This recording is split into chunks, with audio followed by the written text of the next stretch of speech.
भाई, हर गांव में सरकारी नल लग गए हैं। बस हमारा ही गांव है जहां कोई नल नहीं लगवाता।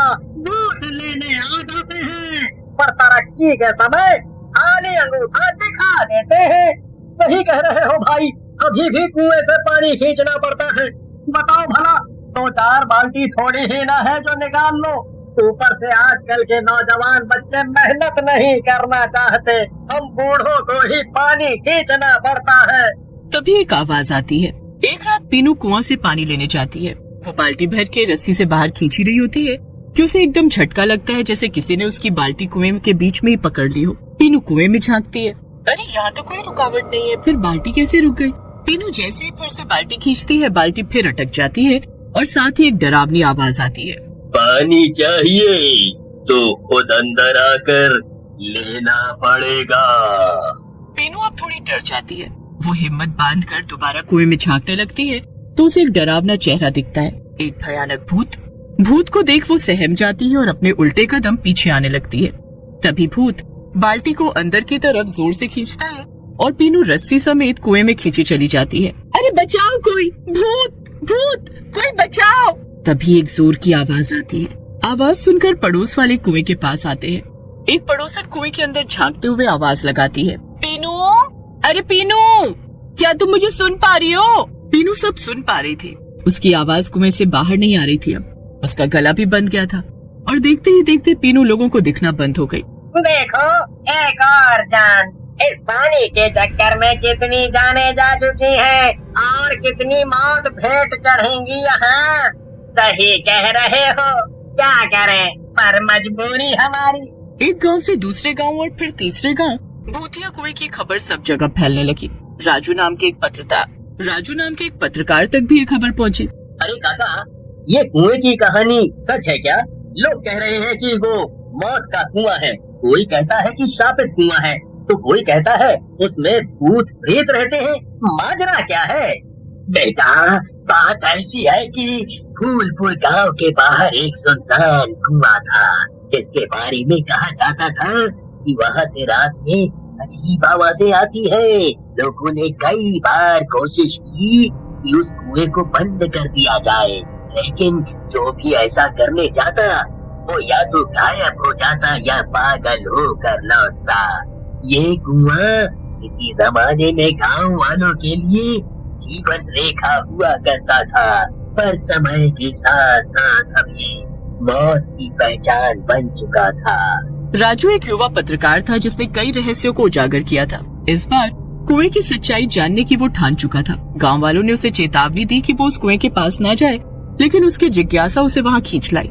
रात के अंधेरे में जब राजू उस कुएं के पास पहुंचा तो उसने देखा कि कुएं के चारों ओर एक अजीब सन्नाटा पसरा था कि अचानक हवा में फुसफुसाहट गूंजने लगी। तभी एक ठंडी हवा का झोंका आया और भूत कुएं के ऊपर मंडराने लगे। मुझे लग ही रहा था कि ये कुआं कोई आम कुआं नहीं है। किसी आम कुएं में इतनी मौत होना असंभव है। पर तुम लोग मासूम लोगों को क्यों मार रहे हो? वे बेचारे तो अपनी प्यास बुझाने आते हैं यहाँ। हम भी तो प्यासे हैं, पर खून के। इसीलिए हमें भी खून चाहिए अपनी भूख प्यास मिटाने के लिए। और ये गलत है, तुम लोग कुएं का गलत फायदा उठा रहे हो। ऐसा होता रहेगा तो सारे गांव के लोग किसी दूसरी जगह बसेरा करने चले जाएंगे। फिर क्या करोगे तुम?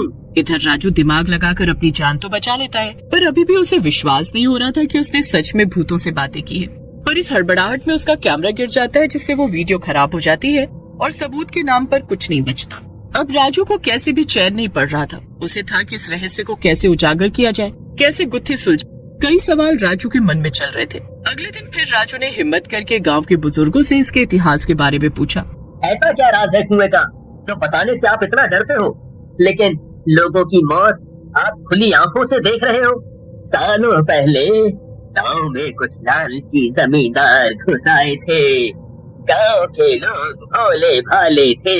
जमींदार ने उन्हें लालच दिया कि अगर वो अपनी जमीन उनके नाम कर देंगे तो वो उन्हें बहुत पैसा देंगे, जिससे वे लोग परिवार के साथ शहर में जाकर अच्छा जीवन जी सकेंगे।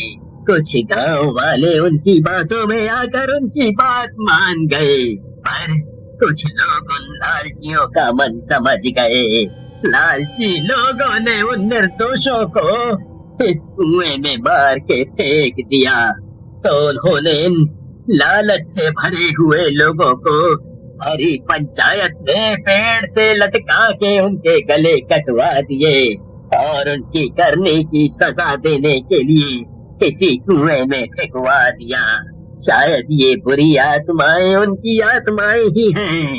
अगर आपको ये बात पता है तो गांव वालों को सतर्क क्यों नहीं करते? लोगों को मरने क्यों दे रहे हो? पानी का एकमात्र सहारा यही कुआं है।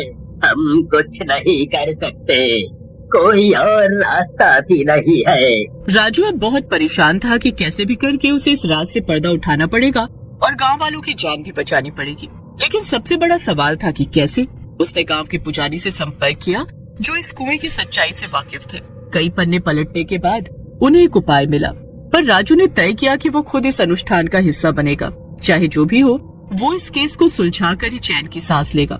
धीरे धीरे मंदिर में ही कुछ बहादुर गांव वालों को बुलाकर सारी कहानी समझाई गई और प्लान बताया गया। रात के तीसरे पहर राजू, पुजारी और कुछ गांव वाले कुएं के पास पहुंचे। राजू ने कैमरा चालू किया और पुजारी जी को इशारा किया। पुजारी ने पहले तो कुएं के चारों तरफ पवित्र भभूत का गोला बनाया और उस कुएं को उस गोले के अंदर ही बांध दिया। हर मंत्र के साथ एक भूत गुस्से में कुएं के ऊपर आकर गुर्राने लगा।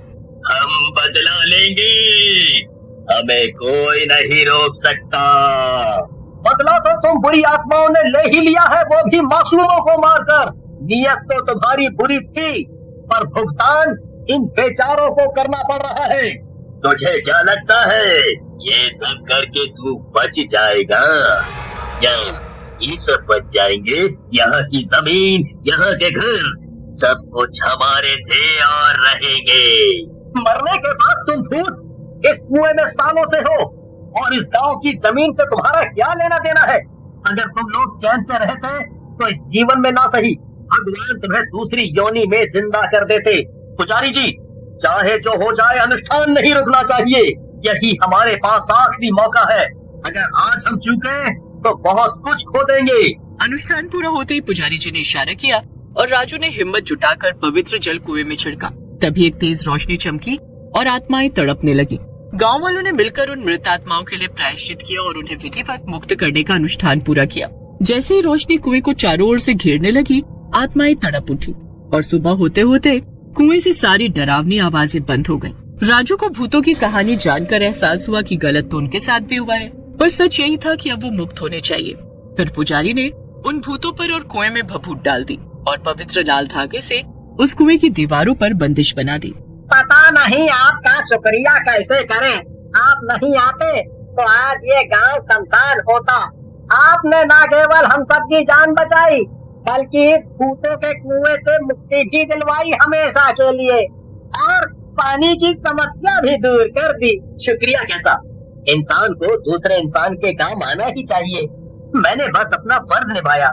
फिर अगले ही दिन से नल लगाने का कार्य शुरू हो जाता है और पानी की समस्या खत्म होती है।